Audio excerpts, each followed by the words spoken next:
వాసుదేవన్ గారు, నేను ఉత్తరాఖండ్ ఉదంతాన్ని, కేరళ ఉదంతాన్ని నేను ప్రస్తావించాను. ఎస్, ఐఎమ్ స్టిల్ దానికి నేను కట్టుబడి ఉన్నాను. ఈ దేశంలో, ఆ దేశంలో ఉన్నటువంటి మతోన్మాద శక్తులు ఏ విధంగా రెచ్చిపోతున్నాయో ఉదంతం చెప్పారు. అక్కడ బంగ్లాదేశ్ లో ఉన్నటువంటి మైనారిటీలుగా ఉన్నటువంటి హిందువులు ముగ్గురిని వాళ్ళు చంపితే, ఇక్కడ హిందువులుగా ఉన్నటువంటి వాళ్ళు హిందువుల్ని ఇద్దరిని చంపారు. ఆ దుర్మార్గాన్ని మనం పక్కన పెట్టేసి అదే మాట్లాడాలి, ఇదే మాట్లాడాలి, ఏదైనా మాట్లాడవచ్చు. ఇప్పుడు ఆయన మరి గిరిధర్ గారు అనేక శుద్ధులు చెప్పారు. మరి ఆయన అనవసరమైనటువంటివి లేదా సందర్భం కానటువంటి విషయాలు 100 చెప్తున్నారు. అందుకని నేను ఇప్పటికీ కట్టుబడి ఉన్నా దానికి. రెండోది, మీరు చెప్పినటువంటి అమెరికా ట్రూప్స్, దానికి సంబంధించి అమెరికా ట్రూప్స్ ఏంజల్ పేరుతోటి లేదా టైగర్ లైట్నింగ్ పేరుతోటి బంగ్లాదేశ్, అమెరికా మిలిటరీ అక్కడ విన్యాసాలు జరిపాయి. అది బహిరంగం, అందరికీ తెలుసు. అదే విధంగా ఒక పెద్ద విమానం, హెర్క్యులస్ అంటే భారీ విమానం, జపాన్ నుంచి సెప్టెంబర్ లో చిట్టగాంగ్ ఇంటర్నేషనల్ ఎయిర్పోర్ట్ లో దిగింది. దాని పర్పస్ వాళ్ళు ఏం చెప్తున్నారు? మేము ఉగ్రవాద వ్యతిరేక కార్యకలాపాలకు అని చెప్తున్నారు. అందుకని ట్రూప్స్ వేరు. ట్రూప్స్ అంటే మాసివ్ గా దిగటం లేదా కొంతమంది రావడం అనేటువంటిది ఒకటి. కొంతమంది రావడం వచ్చారు, మన కథనం అందరికీ తెలిసినటువంటి సత్యమే అది. ఇప్పటికీ కొంతమంది ఆపరేట్ చేస్తున్నారు వాళ్ళు. ఎందుకంటే అక్కడ ఉన్నటువంటి యూనస్ వాళ్ళకి అనుకూలమైనటువంటి వ్యక్తి, వాళ్ళతోటి మిలిటరీ విన్యాసాలు జరిపాడండి 2025లో. అందుకని ఆ ప్రెజెన్స్ ఉన్నది. ఆ ప్రెజెన్స్ ఎవరి కోసం ఉన్నది? పక్కనే ఉన్నటువంటి మయన్మార్ లో మిలిటరీ ప్రభుత్వం ఉన్నప్పటికీ ఇవాళ ఉన్నటువంటి అంతర్జాతీయ సమాజంలో వాళ్ళు చైనా తోటి సఖ్యతగా ఉన్నారు. అమెరికాని అడుగు పెట్టనివ్వటం లేదు మయన్మార్ లో ఉన్నటువంటి మిలిటరీ వాళ్ళు. షేక్ హసీనా కూడా అదే చేసింది. అందుకని అక్కడ కాలు పెట్టడానికి అమెరికా చేస్తున్నటువంటి ప్రయత్నం అది మన దేశానికి, చైనాకి, మొత్తం యావత్ ఆ ప్రాంతంలో ఉన్నటువంటి దేశాలన్నింటి మీద అదుపు చేయడానికి అమెరికా యొక్క మాస్టర్ ప్లాన్ అది. అందుకని అది వాస్తవం. అది కాకపోతే ఏంటంటే మీరు అన్నట్టు ట్రూప్స్ అంటే కొన్ని 100 మందో 1000 మందో దిగి అక్కడ ఏదో చేశారని కాదు. కొంతమంది ఆఫీసర్స్ వచ్చారు, కొంతమంది ఆ యాక్టివిటీ జరుపుతున్నారు. ఏంటంటే పరిశీలన పేరుతోటి లేకపోతే పరిశోధన పేరుతోటి జరుగుతున్న మాట వాస్తవం. అందుకని ఒక ప్రమాదకరమైనటువంటి సిచ్యువేషన్ అయితే ఉంది. రేపు బిఎన్పి వచ్చినా లేకపోతే జమాత్ ఇస్లామీ వచ్చినా అమెరికాకి అక్కడ స్థావరాలకి అవకాశం ఇవ్వడానికి అన్ని అవకాశాలు ఉన్నాయి. ఆందోళనకరమైనటువంటి పరిస్థితి అనేది నేను తోడుగా చెప్తాను. కల్నల్ పరం గారు, స్ట్రాటజిక్ గా చిట్టగాంగ్ ఫారెస్ట్ లో ఎందుకు అమెరికాకి ఇంపార్టెంట్, లేకపోతే జపాన్ అక్కడ వచ్చి ఎందుకు పంచాయతీ చేస్తుంది?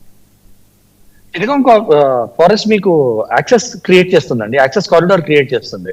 సో మీకు ఎటువైపు లాంచ్ చేయాలన్నా కూడా మీరు నోట్ చేస్తే బంగ్లాదేశ్ కూడా 2 చికెన్ స్నేక్ ఉంది. ఒకటి నార్త్ సైడ్ లో ఉంది సిలిగురి కారిడార్ దగ్గరికి, ఒకటి సౌత్ సైడ్ త్రిపుర బోర్డర్ దగ్గర ఉంది మీకు చికెన్ స్నేక్. ఎటువైపు లాంచ్ చేయాలన్నా, అండ్ చిట్టగాంగ్ ఫారెస్ట్ కూడా dense forest. So camouflage and concealment కి చాలా మంచి ఇది ఉంటుంది అక్కడ. అండ్ వాళ్ళు ప్రిపరేషన్స్ కి, వాళ్ళ టాక్టికల్ డిస్కషన్స్ కి, వాళ్ళ ఆపరేషనల్ డిస్కషన్స్ కి న్యాచురల్ షెల్టర్ చిట్టగాంగ్ ఫారెస్ట్. అంతకన్నా పెద్ద టెరైన్ లేదు బంగ్లాదేశ్ లో మీకు ఆఫర్ చేసేది. మౌంటైనస్ టెరైన్ దాక్కోవడానికి, మౌంటైనస్ టెరైన్ లోకి వెళ్తే సాటిలైట్ ఇమేజరీ లోకి వచ్చేస్తారు. It's only over head cover that will give you natural camouflage and concealment. So it is a natural this thing అనమాట. న్యాచురల్ ఆబ్స్టకిల్ అంటాం దాన్ని, natural camouflage and natural concealment అంటాం. అలాంటి చోట ట్రూప్స్ రావచ్చు, వాళ్ళు రెస్ట్ చేయొచ్చు కొంచెం. అండ్ వెదర్ కూడా కొంచెం అనుకూలంగా ఉంటుంది, అన్ని విధాల వెదర్ ఉంటుంది అట్లాంటి ఫారెస్ట్ ఏరియాలో. So they can practice their drills, వాళ్ళు డ్రిల్స్ ప్రాక్టీస్ చేసుకోవచ్చు. దాని తర్వాత లాంచ్ చేయాలంటే యాక్సెస్ కారిడార్ టువర్డ్స్ ఇండియా అయినా, టువర్డ్స్ ఇంటర్నల్ బంగ్లాదేశ్ అయినా, టువర్డ్స్ చికెన్ స్నేక్ అయినా, టువర్డ్స్ ద సీ సైడ్ అయినా, ఎటువైపు అయినా కూడా వాళ్ళకి యాక్సెస్ ఈజీ అవుతుంది. So that is the Chittagong forest అండి. రైట్. గిరిధర్ గారు, జపాన్ ఇంట్రెస్ట్ ఏంటండి అక్కడ? జపాన్ ఆఫ్ కోర్స్ దానికి ఇంట్రెస్ట్ ఒకటే, చైనాని కంటైన్ చేయడమే, అంతకంటే ఏం లేదు. వాళ్ళకంటూ సపరేట్ ప్రతిపత్తి ఏమీ లేదు. అమెరికా యొక్క కూటమి భాగంగానే వాడు ప్రవర్తిస్తారు కాబట్టి Japan is a marginal player, non player అని చెప్పొచ్చు మనం. అంతా కూడా అమెరికన్ హెజిమనీ తప్ప ఇంకేమీ లేదు. అలాగే చైనీస్, వీళ్ళిద్దరు హెజిమనీ వల్లనే ఈ రోజు మనకు అక్కడ ఇబ్బంది వస్తుంది. ఆల్రెడీ షేక్ హసీనా ఉన్నప్పుడే చైనా అక్కడ చాలా పంప్ చేసింది.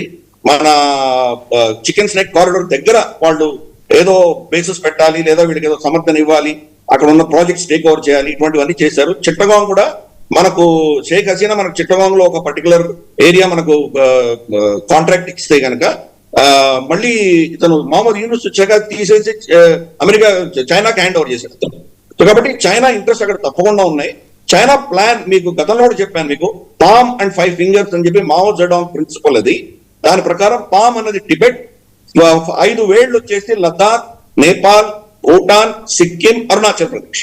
ఈ 5టిని 2049 వాళ్లకు 100 సంవత్సరాలు చైనాని కబ్జా చేసుకుని 100 సంవత్సరాలు అవ్వగానే ఆ 100th ఇయర్ లోపల ఈ 5 ప్రాంతాలు కూడా వాళ్ళ అధీనంలో తీసుకోవాలన్నది మావో జెడాంగ్ యొక్క ప్రిన్సిపల్.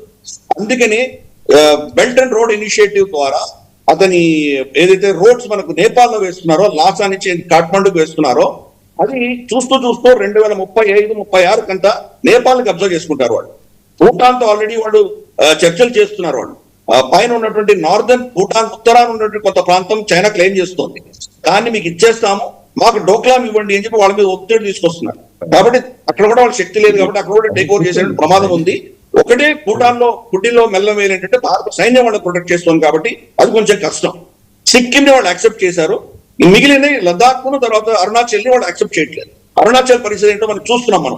మన అరుణాచల్ ప్రదేశ్ పుట్టిన అమ్మాయి అక్కడ షాంఘైలో అమ్మాయిని 18 గంటలు నిలిపేసి ఎలా కిరాతగా దౌర్జన్యం చేశారో మనం చూసాం. కాబట్టి ఈ యొక్క పాలసీలో మార్పు లేదు. రేపు నేపాల్ కబ్జా చేస్తే నేపాల్ కి మనకి ఎటువంటి మిలిటరీ అలయన్స్ లేదు నేపాల్ తోటి. కాబట్టి నేపాల్ కబ్జా చేసుకున్నట్టు చికెన్ స్నేక్ దాకా చైనీస్ పేర్లే వచ్చేస్తుంది. ఇక్కడ బంగ్లాదేశ్ లో కూడా వాడు వచ్చి నిలబడుతుంది. సో అక్కడ డోక్లాం, ఈ 3 పిన్సర్ అటాక్ కూడా చైనా ప్లాన్ చేస్తుంది. అది చైనా ఇంట్రెస్ట్ అక్కడ. అందుకని మొహమ్మద్ యూనుస్ బెయిజింగ్ వెళ్ళినప్పుడు ఏం చెప్పాడంటే, ఈశాన్య రాష్ట్రాలకి మేమే గతి, మేము వాళ్ళని ఆపుతున్నాము, సముద్రానికి వెళ్ళాలంటే మేమే ఇంపార్టెంట్ అని ఆయన బెయిజింగ్ లో చెప్పడానికి కారణం ఇదే. చైనాకి హస్తగతం చేయడానికి సిద్ధపడ్డాడు ఆయన. అమెరికా ఇంట్రెస్ట్ అమెరికా చెప్పాను మీకు. అమెరికా వచ్చేసి ఈ యొక్క చైనీస్ ఇన్ఫ్లుయెన్స్ కట్ చేయాలి, వాళ్ళ ఇన్ఫ్లుయెన్స్ పెట్టుకోవాలి.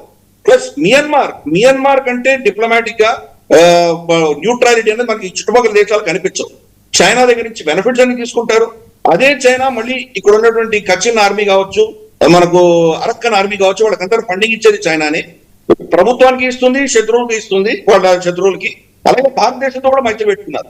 మనం కూడా వాళ్ళకి మిజైల్స్ అవన్నీ ఇస్తున్నాము, మనకు కూడా వాళ్ళు చాలా ఉన్నది. కాబట్టి అందరితోటి బెనిఫిట్ తీసుకుంటుంది మయన్మార్, ఎవరి పక్షాన ఉండదు. కానీ మియన్మార్ ప్రభుత్వం అన్నది దాని యొక్క స్ట్రాటజీ అలా ఉంది. కానీ అమెరికా టోల్డ్ అన్నది ఇందాక చెప్పినట్టు షేక్ హసీనా చెప్పింది ఏం కాదు చెప్పేది. ఇక్కడ ఒక క్రిస్టియన్ దేశం తయారు చేయాలని వాళ్ళు ప్లాన్ చేస్తున్నారు. నాగాలాండ్ నుంచి తీసుకుని చిట్టగాంగ్ హిల్ ట్రాక్స్ వరకు ఒక స్ట్రిప్ వాడు వేయడానికి వాళ్ళు ప్రయత్నం చేస్తున్నారు. కాబట్టి దాని దృష్ట్యా దాని యొక్క సక్సెస్ కోసం వాళ్ళ మనుషులు వెళ్ళారు అక్కడ. కరెక్ట్, మొత్తం ట్రూప్లే దిగలేదు, కానీ కొంతమంది క్రూషియల్ కొంతమంది ఆఫీసర్స్ వచ్చారు, వాళ్ళ క్రాక్ కార్డ్ కమాండోస్ వచ్చారు, వాళ్ళ ఇంటెలిజెన్స్ ఆఫీసర్స్ వచ్చారు, వాళ్ళ కొన్ని స్పెషల్ ఆపరేషన్స్ చేయగలిగిన వ్యక్తులు వచ్చారు అక్కడ.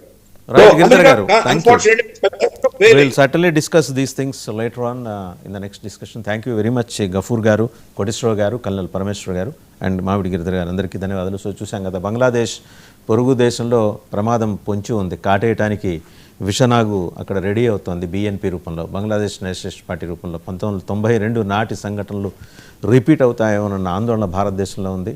మొన్న అక్కడికి వెళ్ళిన మన విదేశాంగ మంత్రి డాక్టర్ జయశంకర్ ఇచ్చి పడేశారు, అందులో ఎటువంటి సందేహం